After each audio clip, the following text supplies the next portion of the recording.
नमस्ते दोस्तों, हमारी अपनी पाठशाला में आज जो हम लोग टॉपिक लिए हैं वो है करंट इलेक्ट्रिसिटी, जिसका हम लोग थ्योरी भी थोड़ा सा समझेंगे और साथ में देखेंगे उससे रिलेटेड एमसीक्यू, जो बहुत सारे क्वेश्चंस बीपीएससी लगातार पूछे आ रही है इस टॉपिक से। तो जैसे कि पहला क्वेश्चन से लेते हैं हम लोग, क्वेश्चन के साथ साथ ही थ्योरी क्लियर करते चले जाएंगे। जैसे पहला क्वेश्चन है कि करंट डेंसिटी के बारे में पूछा गया है कि करंट डेंसिटी क्या है, वेक्टर है या स्केलर है। धारा घनत्व क्या होता है, सदिश राशि या अदिश राशि। देखो ये फंसाने के लिए क्वेश्चन पूछा गया था, ठीक है। फंसाने के लिए इसलिए पूछा गया था कि याद रखना करंट जो होता है, ठीक है, जिसको हम लोग विद्युत धारा कहते हैं, विद्युत धारा एक अदिश राशि है, अदिश है, ये स्केलर है और ये सबको पता है कि ये एक स्केलर क्वांटिटी है। तो लोग यहाँ पे धारा देखा और मार दिया अदिश, बट क्वेश्चन में था धारा घनत्व, करंट डेंसिटी के बारे में पूछा गया। करंट डेंसिटी जो होता है उसका फॉर्मूला जो होता है वो होता है करंट डिवाइडेड बाय एरिया, ठीक है। करंट डिवाइडेड बाय एरिया जो बताता है कि एक पर्टिकुलर एरिया में कितना करंट मूव कर रहा है और किस डायरेक्शन में मूव कर रहा है। तो ये जो पॉइंट है यहाँ पर, ये वेक्टर क्वांटिटी है, ठीक है, ये वेक्टर क्वांटिटी है और करंट जो है ये एक स्केलर क्वांटिटी है। लेकिन तो क्वेश्चन पूछा करंट डेंसिटी, तो आपका जो आंसर होगा वो होगा वेक्टर, ठीक है। ये दिमाग में बिठा रखना कि धारा स्केलर है, करंट इलेक्ट्रिसिटी जो है वो स्केलर है, लेकिन इलेक्ट्रिसिटी जो आपका करंट डेंसिटी है वो आपका एक वेक्टर क्वांटिटी होता है। तो ये बीपीएससी पूछी थी आपको 69th में, ऑब्वियस बात है ये फंसाने के लिए ही पूछी थी कि लोग धारा को जानकर वेक्टर छोड़ के स्केलर मार के चले आएंगे। लेकिन याद रखना करंट डेंसिटी हमेशा एक वेक्टर क्वांटिटी होती है। दूसरा क्वेश्चन जो पूछा है वो है, पुराना क्वेश्चन है बीपीएससी का, बड़ा अच्छा क्वेश्चन है। पूछा गया एक बल्ब है जो 100 वाट का है, ठीक है, और उसको 10 घंटा तक हम जलाए, तो बताओ इलेक्ट्रिसिटी का जो एक्सपेंडिचर होगा वो कितना यूनिट होगा। उन्हें 100 वाट का एक बल्ब 10 घंटे तक जलता है तो बिजली का खर्च क्या होगा, ये यूनिट पूछा है। याद रखना पहले, सबसे पहला तो कि एक यूनिट जो हम लोग बोलते हैं इलेक्ट्रिसिटी में, एक यूनिट का मतलब होता है 1 किलोवाट, ठीक है, 1 किलोवाट। और यहां पर जो किलोवाट आवर आता है ये होता है कैसे, जितना आपका वाट दिया हुआ है उसको मल्टीप्लाई कर दो टाइम के साथ। ध्यान देना टाइम क्या में रहना चाहिए, आवर में रहना चाहिए। तो वाट कितना दिया हुआ था 100, तो 100 मल्टीप्लाई किससे होगा 10 से, कितना आ गया 1000 आ गया, मींस क्या हो गया 1 किलो वाट आवर मेरा निकल गया। ये है आपका एक यूनिट का डिफिनेशन, ठीक है। तो 1 यूनिट का मतलब कितना होता है 1 किलो वाट आवर। तो 1 किलो वाट, किलो वाट का किलो का मतलब हो गया 1000, वाट आपको दिया हुआ है क्वेश्चन में है, आवर आपको दिया हुआ ही है क्वेश्चन में। आपको सिंपली दोनों को मल्टीप्लाई करना था। मान लो कि 100 वाट की जगह पर हम लेते हैं वहां पर 1000 वाट का बल्ब, ठीक है। तो 1000 वाट अगर हम लेते और उसको 10 घंटा जलाते तो मेरा आता 10,000 घंटा, ठीक है। मतलब कितना होता है 10 किलो वाट आवर निकल जाता है। ये होता है आपका कितना 10 यूनिट, ठीक है। तो क्वेश्चन में कितना पूछा गया था कि 100 वाट का बल्ब है, 10 घंटा जला, तो दोनों को मल्टीप्लाई किए, किलो वाट आवर निकल गया, यानी कि आपका 1 किलो वाट आवर निकला। इसका मतलब कितना हुआ कि 1 यूनिट आपने बिजली को जलाया। तो आपका आंसर जो होगा वो क्या हो जाएगा 1 यूनिट हो जाएगा, ठीक है। नेक्स्ट क्वेश्चन जो है उसमें दिया गया कि 2 रेजिस्टेंस है और उसको हम लोग जोड़ दिए हैं पैरेलल में, ठीक है। और पैरेलल में जोड़ने के बाद उसका इक्विवेलेंट रेजिस्टेंस आपको दिया हुआ है 1.403 किलो ओम। उसमें एक रेजिस्टेंस जो है वो 2 किलो ओम का है। बताओ दूसरा रेजिस्टेंस कितना होगा।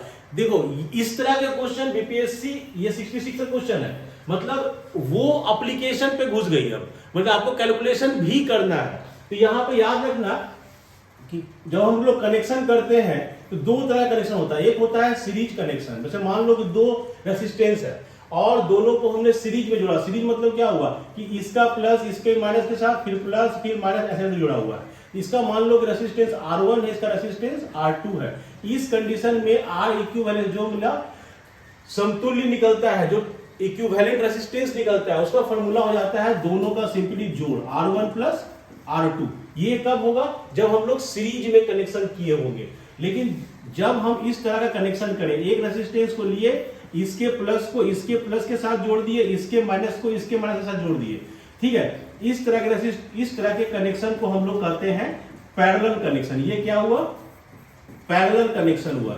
ये कौन सा कनेक्शन था ये सीरीज कनेक्शन था। तो सीरीज कनेक्शन में फॉर्मूला मेरा क्या है, सिंपली दोनों रेसिस्टेंस को जोड़ दो। अब पैरेलल में क्या होगा, पैरेलल में होता है फॉर्मूला कि 1/R इक्विवेलेंट, मतलब इसका रेसिप्रोकल उल्टा में बात कर रहे हैं, तो 1/R इक्विव इक्वल टू होता है 1/R1 प्लस 1/R2। थोड़ा सा सिंप्लीफाई कर लोगे तो तुम्हारा निकल जाएगा R equivalent equal to R1 R2 divided by R1 plus R2। ये होता है फॉर्मूला किसके लिए, पैरेलल कनेक्शन के लिए। कि जब हमने कनेक्शन कौन सा लिया, पैरेलल लिया, मतलब क्या हुआ कि हम ले रहे हैं कि R1 और R2 दो रेसिस्टेंस है, दो लो, दो से ज्यादा लो, जितना लेना है ले लो। अगर सीरीज कनेक्शन मतलब अगर उसको श्रेणी में जोड़ते हो तो R इक्विवेलेंट का जो तुम्हारा फॉर्मूला है वो होता है R1 प्लस R2, और अगर इसको पैरेलल में लेते हो तो आपका R इक्विवेलेंट का फॉर्मूला होता है R1 R2 divided by R1 plus R2।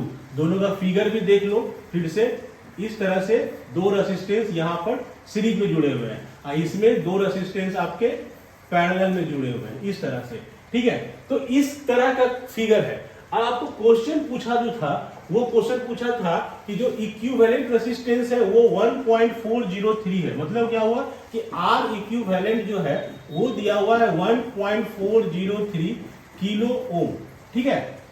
और उसमें से एक रेसिस्टेंस जो है वो है 2 किलो ओम का। कितना का है, 2 किलो ओम, यानी एक रेसिस्टेंस का वैल्यू दे दिया 2 किलो ओम। तो पूछ रहा है बताओ सेकेंड रेसिस्टेंस कितने का होगा। तो कुछ करना नहीं था, फॉर्मूला में अगर सिंपली बैठा दो तो क्या हो जाएगा 1.403 equal to 2 into R2 divided by 2 plus R2, ठीक है। थोड़ा सा कैलकुलेशन कर लें तो क्रॉस मल्टीप्लाई करेंगे तो ये हो जाएगा 2.806 plus 1.403 R2 equal to 2 R2। इसको इस तरफ ले जाओ तो ये हो जाएगा 2.806 इक्वल टू, माइनस कर दो तो 7 9 में गया 54.0 R2। तो R2 का वैल्यू कितना आ गया 2.806 डिवाइडेड बाय 0.597, ठीक है। लगभग 6 के बराबर ये है, तो 6 के 24 4 0.4 के आसपास 7 के आसपास ये आपका जाएगा। तो देख लो आपका ये हो जाएगा 4.70 के आसपास का ये जाएगा वैल्यू। तो यहाँ पे सिंपल सा फॉर्मूला का यूज करना था। तो अगर हो सकता है पैरेलल पूछा है तो अगली बार आपको सीरीज पूछ दे, तो सीरीज के लिए फॉर्मूला क्या है वो आपको दिमाग में बिठाकर रखना है, ठीक है।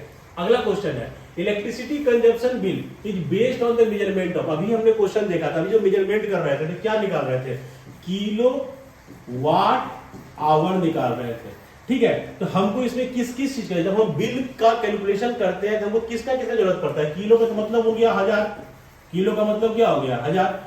वाट जो है वो दिया रहना चाहिए और कितना घंटा आप यूज किए हैं वो दिया रहना चाहिए। तो इसमें से वाट, वोल्टेज, ओम, एम्पियर किसका यूज करोगे, तो ऑब्वियसली हम लोग किसका यूज करेंगे, वाट का यूज करेंगे, यानी आपका आंसर क्या हो जाएगा 1 हो जाएगा। ये क्वेश्चन पहले भी इस तरह से पूछा जा चुका है। अगला क्वेश्चन पूछा डायनेमो क्या है। डायनेमो देखो यहाँ पे 2 चीज याद रखना, 2-3 कॉन्सेप्ट याद रखो। डायनेमो, ठीक है, साइकिल में देखते थे हम लोग डायनेमो, एक मशीन लगा रहता था छोटा सा चक्का के पीछे, और जैसे चक्का घूमता था तो डायनेमो भी घूमता था और उसके घूमने से बल्ब जलता था। बेसिकली हुआ क्या, जब वो चक्का मूव किया तो यहाँ पर कौन सा एनर्जी है, यहाँ पर है मैकेनिकल एनर्जी, ठीक है। लास्ट क्लास में जब हम लोग एनर्जी पढ़ा रहे थे तो उसमें हमने बताया भी था कि मैकेनिकल एनर्जी है, और मैकेनिकल एनर्जी आप जब चलाए तो मैकेनिकल एनर्जी से उसको चलाए, और मैकेनिकल एनर्जी कहां जाके कन्वर्ट हुआ, इससे क्या हो रहा है, इससे एक बल्ब जल रहा है, ठीक है। यानी मैकेनिकल एनर्जी कहां जाके कन्वर्ट हो रहा है, मैकेनिकल एनर्जी कन्वर्ट हो रहा है इलेक्ट्रिकल एनर्जी में। तो डायनेमो एक ऐसा इंस्ट्रूमेंट है जो मैकेनिकल एनर्जी, ठीक है, यांत्रिक ऊर्जा को कन्वर्ट कहां कर रहा है, इसको कन्वर्ट कर रहा है इलेक्ट्रिक में, ठीक है।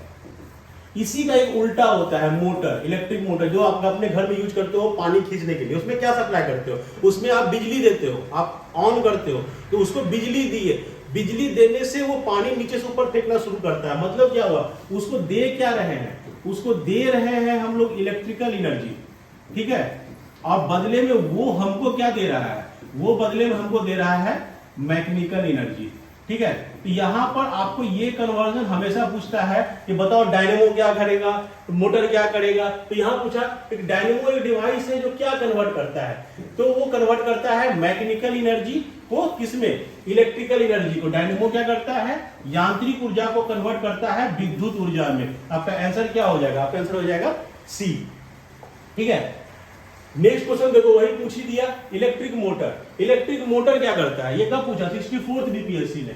ठीक है, इलेक्ट्रिक मोटर क्या करता है, तो ऑब्वियस बात है इलेक्ट्रिक मोटर में हमने क्या सप्लाई दिया था, सप्लाई दिया था इलेक्ट्रिकल एनर्जी। तो ये किसको कन्वर्ट कर रहा है, इलेक्ट्रिकल को कन्वर्ट कहां कर रहा है, मैकेनिकल में कर रहा है। यानी कि विद्युत ऊर्जा को यांत्रिक ऊर्जा में परिवर्तित किया जाता है। आंसर क्या हो जाएगा, सी हो जाएगा। डायनेमो और मोटर एक दूसरे का उल्टा है। डायनेमो क्या कर रहा था, मैकेनिकल को इलेक्ट्रिकल में कन्वर्ट कर रहा था। अब मोटर क्या कर रहा है, इलेक्ट्रिकल को मैकेनिकल में कन्वर्ट कर रहा है। दोनों का सिमिलर है काम, दोनों एक दूसरे से बस इसी में ऑपोजिट है। एक का इनपुट इलेक्ट्रिकल होगा तो आउटपुट मैकेनिकल होगा, और एक का इनपुट मैकेनिकल होगा तो आउटपुट क्या होगा, इलेक्ट्रिकल होगा। एग्जाम में आपको ये हमेशा पूछा जाता है क्वेश्चन। ठीक है, अगला पूछा सेम उसी तरह, टरबाइन और डायनेमो क्या करता है, क्या कन्वर्ट करता है इलेक्ट्रिकल एनर्जी में। तो डायनेमो तो अभी हम लोग देख ही चुके हैं कि मैकेनिकल एनर्जी को करता है। टरबाइन भी वैसा है, टरबाइन का बड़ा बड़ा एक पंखा का डंडी होता है, पंखा रहता है, उसके ऊपर हम लोग पानी गिराते हैं जिससे पंखा घूमना शुरू होता है। बेसिकली क्या किया आपने, मैकेनिकल एनर्जी दिया जिसके कारण से वो रोटेट करना शुरू किया, इलेक्ट्रिकल एनर्जी वहां से प्रोड्यूस होना शुरू हुआ। तो ये क्या करेगा, कन्वर्ट किसको करता है, तो वो मैकेनिकल एनर्जी को कन्वर्ट करता है इलेक्ट्रिकल एनर्जी में। ठीक है, अगला क्वेश्चन पूछा गया तुमसे कि अगर इलेक्ट्रिकल एनर्जी को हम लोग मोशन दे दें तो क्या होगा। ठीक है, बड़ा फंसाने के लिए क्वेश्चन पूछा कि इलेक्ट्रिकल एनर्जी को अगर हम मोशन दे दें तो क्या होगा। ऑप्शन दे रहा है, कोई उष्मा हानि नहीं होगी, उष्मा हानि होगी 50%, 30%, 80%। यहां पर क्या लगा, यहां पे लगा एनर्जी कंजर्वेशन का लॉ, एनर्जी कंजर्वेशन, ऊर्जा संरक्षण का नियम। क्या कहता है वो नियम, वो नियम कहता है कि जब भी कोई काम होगा, कुछ भी होगा, एनर्जी कभी भी लॉस नहीं करेगा, वो केवल अपना रूप बदलेगा, वो ट्रांसफॉर्म होगा एक फॉर्म से दूसरे फॉर्म में। हमने देखा डायनेमो, अभी देखा हमने इलेक्ट्रिक मोटर क्या कर रहा था, फॉर्म चेंज कर रहा था, इलेक्ट्रिकल कन्वर्ट हो रहा है मैकेनिकल, मैकेनिकल कन्वर्ट हो रहा है इलेक्ट्रिकल में, लॉस कभी नहीं होता है। यानी कि अगर हम इलेक्ट्रिक एनर्जी में गति दे दें तो वहां पर उष्मा का कोई लॉस नहीं होगा, क्योंकि एनर्जी का जनरेशन करता है, कहीं पर भी कभी भी आपका एनर्जी लॉस नहीं करता है। एनर्जी ना तो बना सकते हो ना खत्म कर सकते हो, वो केवल अपना फॉर्म चेंज कर सकता है। तो ये बेसिक थ्योरी पर आपको एक क्वेश्चन पूछ दिया। अगला क्वेश्चन है फैराडे कांस्टेंट। फैराडे कांस्टेंट क्या है, देखो एक चीज बता देते हैं, फिजिक्स जब पढ़ोगे तो फिजिक्स में कुछ ऐसे कांस्टेंट हैं जो फिक्स हैं, मतलब कहीं चले जाओ, कुछ भी चले जाओ, कांस्टेंट का मतलब उसका वैल्यू कभी नहीं बदलेगा, चाहे आप कोई भी कंडीशन लगाते रहो। जैसे एग्जांपल में याद रखो, पहला याद रखो ग्रेविटेशनल कांस्टेंट, ग्रेविटेशनल गुरुत्वाकर्षण कैपिटल जी, ये यहां जो पढ़े आप फैराडे, ठीक है, फैराडे कांस्टेंट एफ, ठीक है, और भी आपको कुछ कांस्टेंट्स मिलेंगे। ये वो कांस्टेंट है जिसको किसी पे ये डिपेंड नहीं करता है, इसका वैल्यू कभी चेंज नहीं करता है, जैसा जितना है उतना ही वैल्यू रहेगा। देखो ऑप्शन में क्या है, यह एक सार्वभौमिक स्थिरांक है, ठीक है, it is a universal constant, ये कभी नहीं बदलेगा। ठीक है, तो इसमें कोई भी कंडीशन तुमको देता रहे, दिमाग में बिठा के रखना, एफ पूछ दे, जी पूछ दे, ये कभी बदलने वाला चीज नहीं है। ठीक है, क्वेश्चन पूछा गया प्रकाश बल्बों में फिलामेंट के रूप में किस धातु का प्रयोग किया जाता है। ये हम लोग बचपन से पढ़ते आ रहे हैं, टंगस्टन। पहले बल्ब हुआ करता था, येलो लाइट देता था, उसमें एक ऐसे जगह का फिलामेंट हुआ करता था इस तरह से। ठीक है, ये जो वायर होता था ये होता था टंगस्टन का। यही पूछा गया वो किस मेटल का वायर होता, मतलब किस मेटल से बना होता है। अगला क्वेश्चन पूछा फ्यूज का प्रिंसिपल क्या है। जो इलेक्ट्रिक फ्यूज लगाते हैं हम लोग घरों में, फ्यूज क्यों लगाते हैं, फ्यूज इसलिए लगाते हैं कि अगर मेरा लोग कल को मेरा अचानक से वोल्टेज बढ़ जाए, करंट बढ़ जाए, तो मेरा इलेक्ट्रिक डिवाइस खराब ना हो, तो उसके जलने से पहले फ्यूज उड़ जाता है। फ्यूज उड़ने का मतलब क्या हुआ कि सप्लाई वहां से उस डिवाइस तक बंद हो गया, यानी कि आपका जो डिवाइस है वो सेफ रहेगा। तो यहाँ पे कॉन्सेप्ट है फ्यूज का, तो पूछ रहा है कि फ्यूज किस कॉन्सेप्ट पे काम करता है। तो देखो वहां पे काम करता है, क्या होता क्या है, फ्यूज में एक वायर होता है, जब आपका करंट का वैल्यू बढ़ेगा तो ये वायर जल जाता है और यहां से ये कट जाएगा, तो यहां से ये कट गया, इस तरह से कट गया, मतलब क्या हुआ, ये अब करंट का सप्लाई रुक गया। तो ये जला क्यों, जलेगा कब? जब हीटिंग इफेक्ट होगा, गर्म होने से जल गया। तो पूछ रहा है किस कौन से प्रिंसिपल का काम करता है? तो हीटिंग इफेक्ट ऑफ इलेक्ट्रिसिटी काम करता है, क्योंकि हीट होता है उत्पन्न। जब किसी वायर में करंट मूव करेगी तो उस वायर में हीट उत्पन्न होगा, और उस हीट इतना उत्पन्न हो गया कि वायर को ही जला दिया। तो हीटिंग इफेक्ट के कारण फ्यूज वायर जल जाता है। तो पूछा क्वेश्चन यही गया था कि फ्यूज का सिद्धांत क्या है? तो वो विद्युत धारा के तापीय प्रभाव को डिस्क्राइब करता है।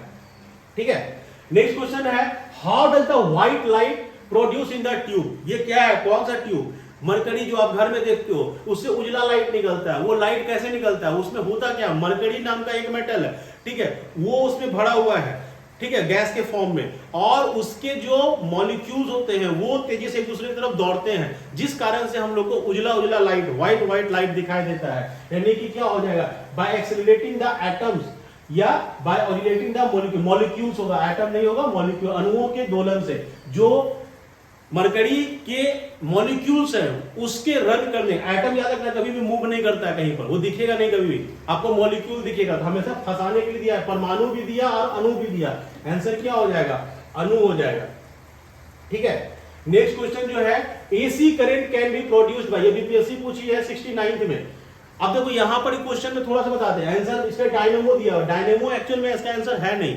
एसी करंट की जब बात करते हैं तो एसी करंट प्रोड्यूस होता है अल्टरनेटर से। अल्टरनेटर, दो नाम है, एक होता है जनरेटर और एक होता है अल्टरनेटर। दोनों का काम है मैकेनिकल एनर्जी को कन्वर्ट करो इलेक्ट्रिकल एनर्जी में, यानी आपको इलेक्ट्रिकल मिलेगा, क्लियर है। जनरेटर आपको जो देगा वो देगा डीसी करंट, और अल्टरनेटर जो देगा वो देगा एसी करंट, और दोनों को मिलाकर अगर हम कहें, इसको हम नाम दे सकते हैं डायनेमो का। ठीक है, तो स्पष्ट रूप से अगर डायनेमो वर्ड यूज करते हैं, डायनेमो का मतलब जनरेटर भी हो गया, और जनरेटर का मतलब वो डीसी करंट मिल रहा है। ठीक है, क्वेश्चन पूछा एसी कहां से प्रोड्यूस होगा, लेकिन बीपीएससी अपने आंसर में दी कि डायनेमो सही होगा, तो जो डायनेमो इसका आंसर है हम मान सकते हैं। चॉक कॉइल एक वर्ड है, चॉक कॉइल को अगर कॉइल को ऐसे करके आप रोटेट करके बना दिए, रख दिए, और जब इससे हम करंट प्रोड्यूस कराते हैं, ठीक है, तो यहां पर ईएमएफ प्रोड्यूस होता है। ठीक है, यहां पे एक ईएमएफ प्रोड्यूस होता है, तो ये ईएमएफ प्रोड्यूस कर सकता है, एसी नहीं कर सकता है, इसीलिए इसको आंसर नहीं लेंगे। ट्रांसफार्मर का काम क्या है, ट्रांसफार्मर का काम है एसी करंट को स्टेप अप या स्टेप डाउन करना। मतलब क्या हुआ कि हम एक ट्रांसफार्मर यूज किए, ठीक है, दो तरह का हो सकता है। एक है कि इसको हमने 220 वोल्ट दिया, ये कन्वर्ट कर दिया इसको 11 किलो वोल्ट में। ठीक है, मतलब क्या हुआ कि वोल्टेज को अप कर दिया, या उल्टा कर सकता है, 11 के भी दिए और आ गया 220 पर, डाउन कर सकता है। तो उसी एसी को केवल कन्वर्ट कर रहा है हाई वोल्टेज लो वोल्टेज पर, प्रोड्यूस नहीं करेगा कभी भी, यानी ये भी आपका आंसर नहीं होगा। तो इस हिसाब से हम लोग कह सकते हैं कि आपका आंसर क्या हो जाएगा, वो हो जाएगा डायनेमो। तो याद रखना हमेशा डायनेमो का मतलब दोनों चीज होगा, हमेशा जनरेटर भी होगा अल्टरनेटर भी होगा। ठीक है, photo electric cell, photo electric cell नाम से ही है, फोटो का मतलब हो गया लाइट और इलेक्ट्रिक का मतलब हो गया इलेक्ट्रिसिटी, यानी लाइट से इलेक्ट्रिसिटी प्रोड्यूस करना, जिसको हम लोग घर में बोलचाल की भाषा में कहते हैं सोलर प्लेट, सौर ऊर्जा। जो घर में छत के ऊपर लगा देते हैं हम लोग एक प्लेट, और उस प्लेट पर सनलाइट पड़ता है, उससे हम बैटरी चार्ज करते हैं, उस बैटरी से बल्ब जलाते हैं। मतलब क्या हुआ कि सनलाइट जब उस प्लेट पे पड़ा तो उस प्लेट से करंट प्रोड्यूस हुआ, जो उस बैटरी को चार्ज कर दिया, और चार्ज बैटरी से आप घर का बल्ब पंखा चला रहे हो। ठीक है, तो जो फोटो इलेक्ट्रिक सेल है वो क्या करेगा, वो कन्वर्ट करेगा लाइट एनर्जी को इलेक्ट्रिकल एनर्जी में, ऑब्वियसली प्रकाश ऊर्जा को विद्युत ऊर्जा में कन्वर्ट करेगा। ठीक है, ये हुआ आपका क्वेश्चन। दूसरा क्वेश्चन जो है आपका, विच of the following photo electric device is most suitable for digital application. जो फोटो इलेक्ट्रिक डिवाइस है उसमें कौन सा डिवाइस है जिसका हम सबसे अधिक यूज करते हैं, तो वो होता है फोटो डायोड। ठीक है, डायोड लगा होता है, जो आप सोलर प्लेट देखते हो उसके ऊपर डायोड लगा रहता है, वो डायोड पर जब सन का लाइट पड़ता है तो वो डायोड बिहेव करना शुरू कर देता है लाइक ए कंडक्टर, और वहां से करंट मूव करना शुरू करता है। ठीक है, तो ये आपको पूछ दिया उससे क्वेश्चन। अगला क्वेश्चन जो है वो है कि नेट मीटरिंग क्या होता है। नेट मीटरिंग, देखो सोलर प्लेट से 4-5 क्वेश्चन लगातार दिख रहा है। ठीक है, जो क्वेश्चन हम लोग देखे हैं ये सारा सोलर प्लेट से जुड़ा हुआ क्वेश्चन है। ठीक है, यहां से शुरू किया और इसको ले गया नेट मीटरिंग तक। नेट मीटरिंग क्या होता है कि जब हम लोग घर में सोलर प्लेट लगाते हैं तो उससे भी इलेक्ट्रिसिटी प्रोड्यूस हुआ, और हम लोग पावर ग्रिड से भी इलेक्ट्रिसिटी लेते हैं, तो जब पावर ग्रिड वाला हमारे यहाँ बिल करने के लिए आता है तो वो कैलकुलेट करता है कि सोलर से आपने कितना बिजली उत्पन्न किया और हमने आपको कितना बिजली दिया, ठीक है। तो वो नेट वैल्यू निकालता है। मतलब क्या हुआ कि हम जो, मान लो ये पावर स्टेशन है, ये पावर स्टेशन है, ये आपका घर है, ठीक है। आप अपने घर में सोलर प्लेट लगाए जिस कारण यहां पर भी कुछ बिजली उत्पन्न हुआ, यानी कि आप प्रोड्यूस कर रहे हैं बिजली, तो उस बिजली को पावर स्टेशन ले लेता है, टोटल बिजली को ले लेता है और आपको अपने यहां सप्लाई दिए हुए हैं। जब वो बिल करने जाता है तो वो कैलकुलेट करता है, जैसे मान लो कि यहाँ पे 5 यूनिट ये यहां से सप्लाई किया, यहां से मान लो 1 यूनिट आया उसके पास, आपके घर से गया, तो टोटल कितना बिजली आपने कंज्यूम किया था, आप किए टोटल 4 यूनिट कंज्यूम। क्यों? क्योंकि 5 यूनिट में 1 यूनिट तो आपने वापस कर दिया था, किसको? पावर सब स्टेशन को। इसको कहता है नेट मीटरिंग, कि टोटल जब हम लोग बिलिंग करते हैं तो हम लोग कैलकुलेट करते हैं टोटल बिल कितना हुआ। अगर आपके पास सोलर प्लेट के कारण भी प्रोड्यूस हो रहा है तो आप भी एक प्रोड्यूसर है, पावर स्टेशन भी प्रोड्यूसर है, दोनों मिलकर प्रोड्यूस किया और आप खपत किए, तो पावर स्टेशन आप पर कैलकुलेट करेगा कि आप कितना प्रोड्यूस किए और कितना कंज्यूम किए, दोनों को माइनस करेगा और जो बचेगा उसका बिल आपसे केवल लेगा। That is called net metering. ये न्यूज़पेपर में लगातार रहा। क्यों रहा? क्योंकि सोलर प्लेट को लेकर कई सारे स्कीम आई हुई थी कि अपने छत पर सोलर प्लेट लगाइए और बिजली खुद से उत्पन्न करिए। तो उस बिजली का आप करिएगा क्या? ठीक है, लोग बोला कि हम सोलर प्लेट लगा लेंगे और सोलर प्लेट लगाने के बाद हमको उसका अगर यूज करना होगा तो हमको घर में बैटरा लगाना पड़ेगा, बैटरी लाना पड़ेगा बड़ा बड़ा, तब ना हम उस बैटरी को चार्ज करेंगे, फिर उस बैटरी से हम यूज करेंगे। तो इतना हम खर्चा क्यों करें? तो पावर सब स्टेशन ने कहा कि भाई ठीक है, तुम केवल सोलर प्लेट लगाओ, हम वायर से तुम्हारे यहाँ जितना बिजली उत्पन्न होगा वो सब खींच लेंगे अपने पास, तुमको बैटरी नहीं लगाना है। तो सारा हम एनर्जी तुमसे ले लेंगे, इलेक्ट्रिकल एनर्जी, और बदले में तुमको जो एनर्जी देंगे हम टोटल तुम्हारा कैलकुलेशन करके तुम्हारा बिल कम कर देंगे। तो ये हमेशा न्यूज में रहा। तो सीएनजी से इसको कोई लेना देना नहीं है, वाटर मीटर से कोई लेना देना नहीं है। A billing mechanism for solar energy by consumer for the electricity they add on the grid, ये आपका आंसर। यानी उपभोक्ताओं द्वारा सौर ऊर्जा के लिए बिजली बिलिंग तंत्र जो वे ग्रिड में जोड़ते हैं। क्या बताए कि आपको यहां से वायर खींच के कहां ले गया? वो अपने ग्रिड में ले गया।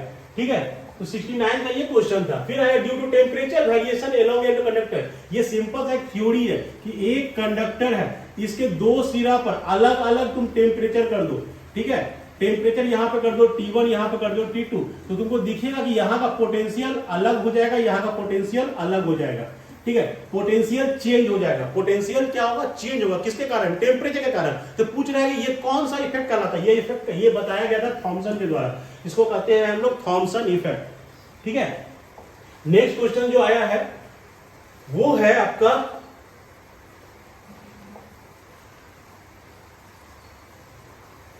Which of the following liquid is a bad conductor of electricity. दिमाग में बैठा के रखो, इलेक्ट्रिसिटी का कंडक्टर पानी होता है, ये हम लोग बचपन से पढ़ते आए हैं। ठीक है, लेकिन याद रखना कि सॉल्टेड वाटर अच्छा कंडक्टर होता है, प्योर वाटर इंसुलेटर की तरह बिहेव करता है। मतलब अगर शुद्ध पानी रख दिए जिसमें कोई अशुद्धि नहीं है, तो वो जिसको कहते हैं हम लोग डिस्टिल्ड वाटर, तो वो पानी जो होता है वो बिहेव करता है लाइक ए कुचालक। ठीक है, वो बिहेव करेगा like a insulator, bad conductor of electricity. तो यहां पे आपको ऑप्शन दिया सॉल्टेड वाटर, ये तो गुड कंडक्टर है। ठीक है, ये गुड कंडक्टर है। ऑरेंज जूस हल्का सा नमकीन होता है, हल्का सा सॉल्टेड टेस्ट होता है, ये भी गुड कंडक्टर है। लेमन जूस गुड कंडक्टर है। यानी आपका आंसर क्या हो जाएगा? None of the above. अगर आपको पूछा गया है बैड कंडक्टर, इसका मतलब होना चाहिए वो पानी शुद्ध, डिस्टिल्ड वाटर। यहां सभी पानी कैसे दिए हुए हैं? सॉल्टेड वाटर दिए हुए हैं। तो आपका आंसर क्या हो जाएगा? कोई नहीं। On heating the resistance of semiconductor, ये मजेदार क्वेश्चन है। देखो, कंडक्टर जो होता है अगर उसको गर्म करोगे तो उसका कंडक्टेंस बढ़ेगा। ठीक है, लेकिन सेमीकंडक्टर में जब उसका जो रेसिस्टेंस होता है वो मजेदार चीज है, वो घटता है, वो हमेशा घटता है। ये फिलहाल तो याद ही रहो, चुकी तो समझाने का यहाँ पे ये क्लास है नहीं कि वो समझाया जा सके कि सेमीकंडक्टर को हीट देने पर उसका रेसिस्टेंस घट क्यों जाता है, लेकिन यहां याद रखना हमेशा फिलहाल कि ये घट जाता है। ठीक है, characteristics of super conductor. Super conductor का क्या होगा? अरे सुपर कंडक्टर का मतलब हुआ कि बहुत बढ़िया कंडक्टर, जिसमें कंडक्टेंस बहुत हाई है। कंडक्टेंस बहुत हाई है तो क्या हो जाएगा? Zero permeability. ठीक है, कंडक्टेंस अगर हाई है तो वहां पर रोकने वाला चीज क्या होगा, जीरो हो जाएगा। ठीक है, नेक्स्ट जो क्वेश्चन है आपका, लास्ट क्वेश्चन में भी ये है आपका, इसमें पूछा गया which of the following metal is used as a semiconductor in transistor. देखो ट्रांजिस्टर में याद रखना दो तरह का सेमीकंडक्टर सबसे अधिक दिखते हैं, एक होता है सिलिकॉन, ठीक है, जिसके नाम पर सिलिकॉन वैली ही बन गया अमेरिका में। सिलिकॉन एक ऐसा मेटल है जिससे सबसे अधिक सेमीकंडक्टर बनते हैं, और इसके पैरेलल में एक और आता है, वो आता है जर्मेनियम। ठीक है, जर्मेनियम दूसरा है। तो यही दोनों ऐसे मेटल्स हैं जो सेमीकंडक्टर में सबसे ज्यादा यूज होते हैं। तो यहां पे पूछा गया किसका यूज ज्यादा होता है, इसमें आपके पास जर्मेनियम एक ऑप्शन था, तो आपका आंसर क्या हो जाएगा, बी हो जाएगा। तो ये थे इलेक्ट्रिसिटी के questions, MCQ previous year questions. सारे क्वेश्चन को हमने थ्योरी के साथ समझाने की कोशिश की। होप आपको वीडियो पसंद आया होगा, और अगर वीडियो पसंद आया तो वीडियो को लाइक जरूर कर देना, चैनल को सब्सक्राइब कर लेना, हमारे साथ बने रहो, देखते रहो हमारी अपनी पाठशाला। Thank you.